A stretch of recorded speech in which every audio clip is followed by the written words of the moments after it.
"Father, would you like to live with us in our new condo?" "Oh, but that old hag is an outsider, so she's definitely not allowed in." It might be due to the influence of my husband, who has always oppressed me. But my son and his wife look down on me and hurl abuse. They recently made plans to move from the apartment they had been living in since they were newlyweds to a new condo, and they proposed to live with my husband only, calling me an outsider so boldly and treating me as a nuisance. I was at a loss for words due to such cruel treatment. However, when I heard the name of the condo they were planning to buy, I was puzzled.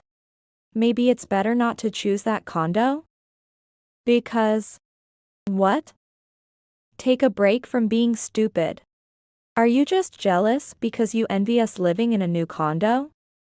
Wow, that's pathetic. This shabby house suits you.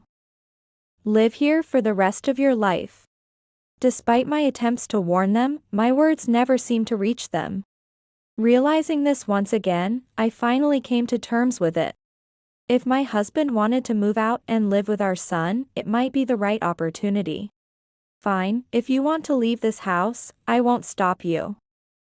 But then, half a year later, my son and his wife came crying to me for help. What could have possibly happened? My name is Grace. I am a 48-year-old homemaker with an older husband and a son who is now a working adult. I married in my early 20s, earlier than most of my friends. At the time of my marriage, I worked as an office worker at a real estate company. But soon after, I discovered I was pregnant and took a leave of absence. Back then, I was happy to be carrying the child of the man I loved. And my husband was overjoyed by the pregnancy and very kind to me. He often checked if I was feeling okay, and urged me to take it easy and not work. Many acquaintances were concerned about us, who met and got married and even had a child in less than a year. But I felt too happy every day to be bothered by them. Months later, I gave birth to a healthy boy. This marked the beginning of a nightmarish time, though I had no way of knowing it then. The nightmare began shortly after I returned home from the hospital following the birth of my son. Now, since I've done the housework in your place, it's time for you to work hard. He had been considerate of me, but his attitude suddenly changed, which made me annoyed and speechless. He just coldly told me to have all the housework done before he returned from outings. From then on, he stopped helping with the housework or taking care of our son at all. When I asked why his attitude had changed so suddenly, all I got back were sarcastic remarks and abuse. What? You think it's unfair? Unlike you, I work all day and am tired, that's only natural. While I understand feeling too tired to do anything after work on weekdays, it seemed only fair that he would help out at home at least on weekends. Moreover, to show no interest in our child. If I dared to criticize him for this, he would verbally assault me. Stop nagging. And don't you dare dress down just because you don't go out, you old hag. After childbirth, many men reportedly stop seeing their wives as women. Maybe my husband was one of them. Should I try to be more feminine to win back the kind man he once was? Even though I wanted to. I was too exhausted from housework and unfamiliar childcare to even think about dressing up. Eventually, my husband started staying out overnight more often, even on weekdays. Coming home smelling of women's perfume and sometimes with lipstick on his shirt collar. He was likely having an affair, but I had no choice but to keep silent. I was afraid of being treated even worse by him if I confronted him about his behavior. Moreover, he began giving us less money for living expenses. Not enough for a family of 3 to live on. Despite my protests, he wouldn't listen. Homemaking on a tight budget is what a homemaker does. However, no matter how well I managed, it was never enough. Reluctantly, I put my son in daycare and returned to work, putting in extra shifts on weekends when my husband was home to take care of our son, who began to grow attached to him. while he had previously shown no interest in childcare. As our son grew older and became more independent, he suddenly started acting like a good father. As bad as it was that our son was getting attached to him, it was worse when he began to imitate his father's abusive language and mocking attitude towards me. From an educational point of view, I reprimanded our son for his foul language every time, but it seemed to have no effect. To the contrary, he would retort, "Dad said I wouldn't have to listen to anything you say." Every time our son insulted me, my husband would just smile and say, patting him on the head, "Good job, just like my son."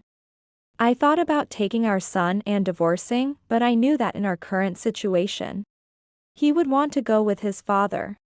As much as it hurt, my son was still precious to me, and I didn't want to be separated from him. To stay with my son, I chose to endure our current life instead of divorcing. Years passed, and my son became independent. I no longer needed to stay with my husband, but I had learned to ignore his presence and live on my own terms. I still wanted a divorce, but the thought of having to confront him and endure his verbal abuse again was just too much trouble. Amidst all this, my husband's company underwent major staff cuts, and he was laid off. He lost his job but made no attempt to find new employment, instead lazing around at home all day. Despite being unemployed, he carried on with his haughty demeanor as if nothing had changed. And I began to feel stressed once more. When we were both working, it was somewhat possible to avoid seeing each other at home by adjusting our schedules. But with him always around, that became impossible. It became difficult to live avoiding him as before, and my stress only increased. Feeling that I might lose my sanity if this continued, I seriously started considering a divorce. Sometime later, my son, who had left our home a while ago, came to visit and said, "There's a woman I'm thinking of marrying." And he brought his girlfriend along. I was genuinely happy to hear such joyous news from my son and blessed them. The girlfriend seemed like a very ordinary woman at first impression. At the meeting, which was supposed to be a joyful occasion, my husband and son continued to hurl abuse at me as usual. And seeing the girlfriend uncomfortable with it, I felt a slight relief. However, after several meetings, her attitude began to sour. Much like my son had probably influenced her by what he told her. I sighed and gave up on becoming close with her. Later, my son and his wife registered their marriage and began living together in an apartment he had rented. Since their place wasn't too far from our house, they visited us now and then. After living there for a while, perhaps finding the apartment too small, they decided to move to a newly built condo. When my son and his wife visited our home to discuss their move, I was surprised to hear the name of the condo they were considering. But before I could recover from my shock, they said something even more surprising. "Dad, won't you live with us? It's a brand new condo, and I think it would be more comfortable for you." What are you saying? Taken aback by his sudden proposal, I inadvertently interjected. Then my daughter-in-law glared at me coldly. "Can the outsider please not interfere? We're talking to father-in-law here. Outsiders are not allowed." Being openly called an outsider by my daughter-in-law was shocking. I was speechless from the impact. Meanwhile, my son and his wife continued to encourage my husband to live with them, and he seemed keen on the idea. Watching them happily discuss the new home, I began to recover. Since hearing the name of the condo, I had been concerned, so I decided to speak up. "Urban Court S-Town, maybe you should reconsider that condo." But no one there listened to my advice. "What? Give it a rest, stop butting in. Are you jealous because we are moving into a new condo? That's pathetic. This shabby house suits you. Live here for the rest of your life." My words were once again ignored by them. Realizing this, I finally came to terms with it. If my husband wanted to move out and live with them, it might be the right opportunity. Fine, if you also want to leave this house, I won't stop you. But if that's the case, could you please divorce me first? My husband looked slightly surprised at my suggestion but soon smirked. Fine. From now on, you really are a stranger to us. He agreed to the divorce immediately and signed the divorce papers I handed him. His nonchalant acceptance surprised me more than anything. I should have divorced him sooner. While he was still agreeable, I took out the property division waiver documents I had prepared in advance through a lawyer. This was literally a document agreeing not to divide any property during the divorce. Thinking he had more money than me, my husband felt it was advantageous not to divide the property, as he believed it would be a loss for him. As if you have any money to talk of, making such a fuss. Despite having a chance to gain money easily, he disdainfully signed the papers. As if calling me foolish for giving up such an opportunity. I bit back my irritation and watched as he signed the document. Thus, our divorce was finalized, and soon after, he moved into the condominium purchased by my son and his wife. 6 months after the divorce, while I was enjoying my carefree single life, I received a call from my son. Mom, please do something. Dad won't work, and we're struggling. According to his desperate voice. My ex-husband had initially lived off his unemployment benefits and savings. But once those ran out, he completely depended on my son and his wife's income. No matter how much they urged him, he refused to work and only strained their finances. Although I could have predicted this, it was unexpected for my son and his wife. They had apparently planned to receive financial support from my ex-husband, who had always lied about having plenty of money. Believing his lies, they thought living with him would help them with their mortgage payments. So they bought a more expensive condo than they could afford on their income alone. But instead of helping, my ex-husband did not provide any financial support and only depleted their resources. Rushing to ask for my help was the outcome of their poor judgment. Hearing all this, I could only shake my head in disbelief. That's why I told you that a condo was a bad idea. You didn't listen to me fully, did you? Indeed. I worked in real estate, so I knew the price of the condo they were planning to buy. The price was not suitable for their income. And I had tried to advise against the purchase, because I thought they would not be able to afford the payments. Upon learning the truth that his father was not as financially secure as he had believed, my son was at a loss for words. Eventually regaining his composure, he bitterly muttered, "I can't believe Dad had so little money. And to think, Mom, how did you manage to support him with your meager earnings?" Frustrated by my son's misguided comments, I sighed again and said, "I don't know what your father told you, but..." And then I spoke about my own situation. Indeed, when my son was younger, I had returned to work at the real estate company I had previously been employed with. However, realizing that there was a limit to increasing my income that way, I desperately strived to upgrade my skills amidst the demanding days of work, household chores, and childcare. I obtained qualifications such as a licensed real estate broker and appraiser. And through gaining experience at the real estate company, I eventually started my own business a few years ago. By that time, I had become accustomed to ignoring my ex-husband. And he, having completely disregarded me, likely didn't even notice that I had started my own business. My business grew more successfully than anticipated. And within a few years, I was earning substantially more than I did as an employee. That's why I made sure to handle the property division during our divorce, so that my ex-husband wouldn't take any of my assets. After hearing my story, my son seemed stunned on the other end of the phone. Well, that's the situation. You should also strive to live independently without relying on others. After telling this to my silent son, I hung up the phone. A few days later, surprisingly, my ex-husband and my son's family showed up at my workplace. After our divorce, I had moved out of the house we had lived in and had not disclosed my new address to them. Yet, they had somehow found out where I was. Wondering about this, it must have shown on my face because my son said, "I really wanted to see you, Mom, so I searched desperately to find you."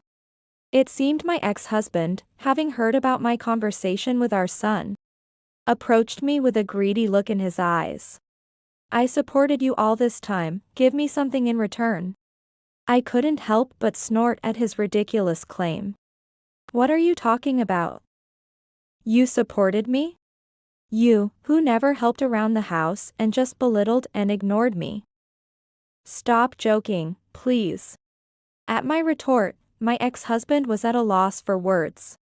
Though their visit was honestly a nuisance, it might have been fortuitously timed.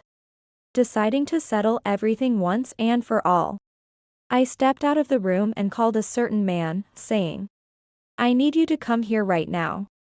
While waiting for the person I had called, I managed to keep my ex-husband and his family in the reception room. They sat there, slightly perplexed, but stayed put, munching away at the snacks on the table. Were they that hard up for food? As I was growing incredulous at their lack of decorum, the person I had called arrived. "Sorry to keep you waiting," said the man as he entered the reception room. It was the lawyer who served as the legal advisor for my company and had handled the paperwork during my divorce. Seeing the lawyer suddenly appear, my ex-husband and his family were taken aback. I didn't wait for their confusion to settle and quickly addressed my ex-husband. "I will be claiming property division from you." "What? Property division? What are you talking about? What did I do?" As expected, my ex-husband objected, but I calmly informed him, "I won't let you forget how you treated me during our marriage." In fact, I had been keeping a record of all his mistreatments, thinking it might come in handy if we ever divorced. This included details of the verbal abuse he had hurled at me, the long hours I had to work because he wouldn't provide enough for living expenses, and evidence of his infidelity. After consulting with my lawyer with this information, I was told that it was possible to claim property division, so I proceeded with it. Yet, my ex-husband was smirking arrogantly, as if it was all a joke. "Ridiculous, I don't have money to pay any property division," thought. To my ex-husband's declaration of unwillingness to pay, the lawyer coldly asked, "Shall we settle this in court then? We have sufficient evidence to claim property division on behalf of the lady.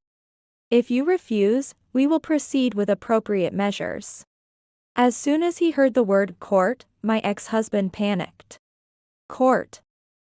No, I mean, I didn't really." Eventually, perhaps out of fear of litigation, he agreed to pay the property division. Seeing his pitiful state, it seems my son and his wife finally saw him for what he was. Desperate for money, they began to cozy up to me.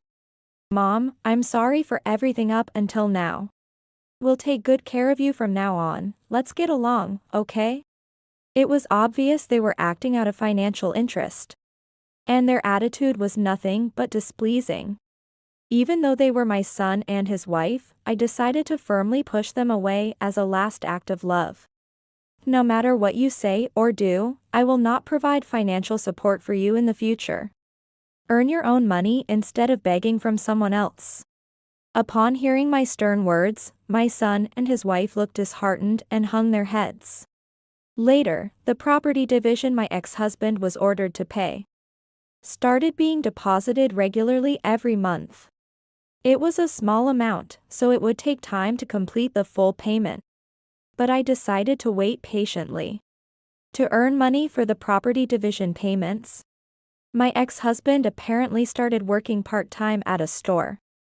However, he seemed to be earning just enough to cover his property division and personal entertainment expenses, still depending on my son and his wife for living expenses.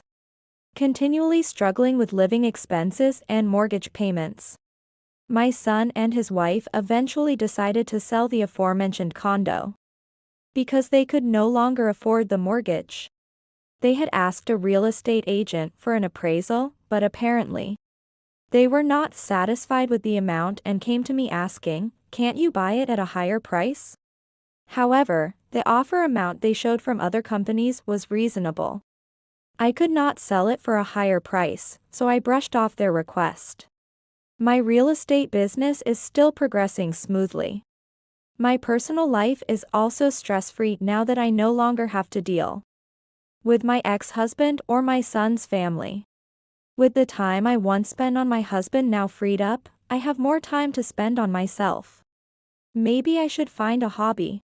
With that thought, I am living happily each day.